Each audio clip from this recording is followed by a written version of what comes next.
Vitals Global Healthcare, responsabbli mit-tmexxija tal-proġett bejn il-Gvern u l-Privat fil-qasam tas-saħħa b'investiment ta' 200 miljun euro, saħħet it-tim ta' tmexxija tagħha b'ħatri ġodda. Armin Ernst, espert mediku mħarreġ Harvard, se jkun il-kap eżekuttiv. Ernst kiteb 7 kotba u iktar minn 200 manuskritt marbuta mal-qasam tal-kura medika. Qabel ingħaqad ma' Vitals Global Healthcare kellu karigi importanti f'ċentri mediċi u sptarijiet kbar, fosthom fl-Istati Uniti.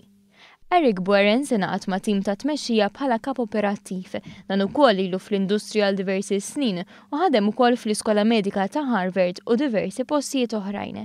Mark Lisher, accountant b'esperjenza ta' 25 sena li ħadem fis-Servizz tas-Saħħa Pubblika Ingliż, inħatar uffiċjal ewlieni għall-finanzi.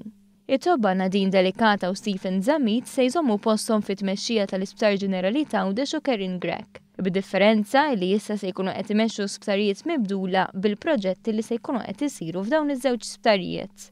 Ma dawn itħabbru wkoll numru ta' ħatriet oħra, il-kol ta' nies b'esperjenza fl-oqsma tagħhom. Meta kummenta dwar dawn il-ħatriet, il-kap eżekuttiv Ernst għalhekk.